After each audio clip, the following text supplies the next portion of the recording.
नमस्कार। Ghatnachakra book video में आपका हार्दिक स्वागत है। आइए प्रारंभ करें इस यात्रा को, जहां हर विषय वस्तु को हम सरल, स्पष्ट और परीक्षा उपयोगी ढंग से प्रस्तुत करेंगे। नमस्कार। आज हम बात करेंगे साधारण ब्याज के बारे में। ये एक ऐसा टॉपिक है जो बीएसएससी और बीपीएससी जैसे एग्जाम्स में अक्सर आता है। और अगर आपको भी ये सवाल कभी-कभी थोड़े मुश्किल लगे हैं तो चिंता मत कीजिए, आप बिल्कुल सही जगह पर हैं। तो एक सवाल उठता है, क्या साधारण ब्याज के सवाल सच में उतने मुश्किल हैं जितने लगते हैं? क्या हो अगर मैं कहूं कि एक ऐसी मास्टर की है जो लगभग इन सभी सवालों को चुटकियों में हल कर सकती है? दिलचस्प है ना? चलिए पता लगाते हैं। ठीक है, तो सीधे सवालों पर कूदने से पहले एक बहुत जरूरी टूल को समझ लेते हैं जिसकी हमें जरूरत पड़ने वाली है। आप इसे इस पूरे टॉपिक की मास्टर की समझ सकते हैं। तो साधारण ब्याज आखिर होता क्या है? इसे ना एक आसान से उदाहरण से समझते हैं।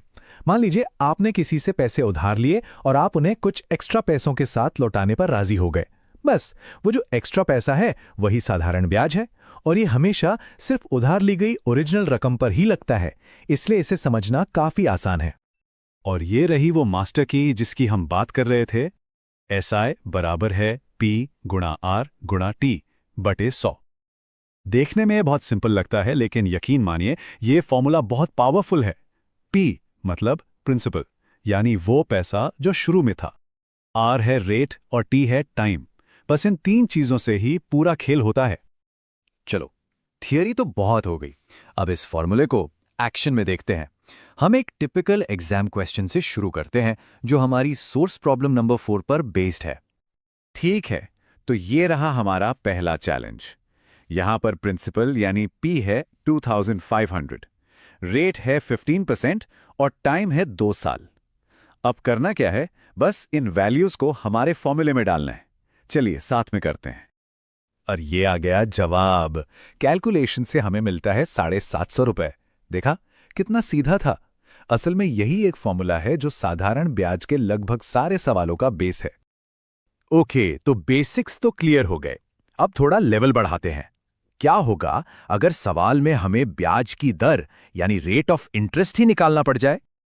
अब यह सवाल थोड़ा मजेदार है। इसमें टाइम और रेट को एक दूसरे से जोड़ दिया गया है, जो इसे थोड़ा सा ट्रिकी बना देता है। तो इसे कैसे सॉल्व करेंगे? तो रेट पता करने के लिए हम अपनी मास्टर की वाले फॉर्मूले को थोड़ा बदल सकते हैं क्या? बिल्कुल, बस हमें आर को यानी रेट को एक तरफ अकेला छोड़ना है।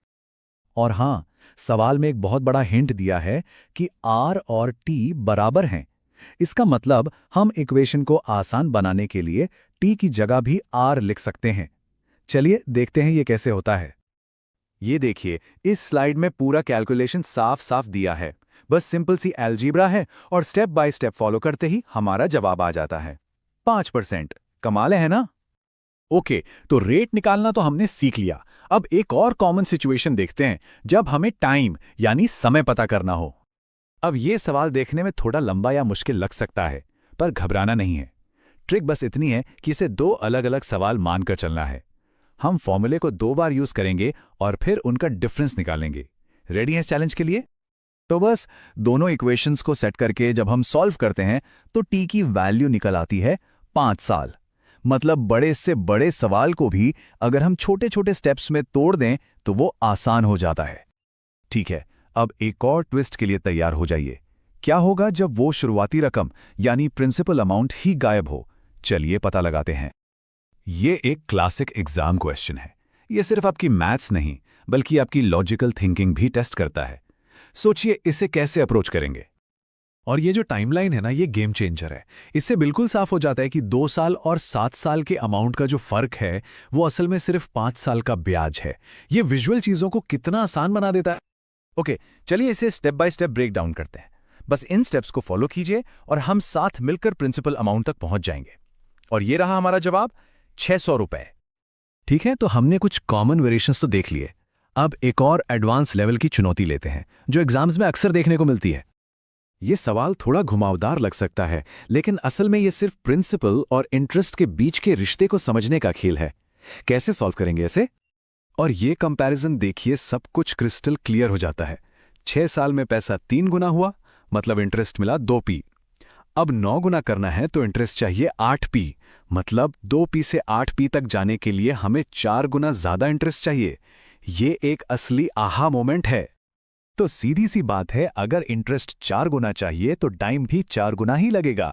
तो 6 साल को 4 से मल्टीप्लाई किया और जवाब आ गया 24 साल।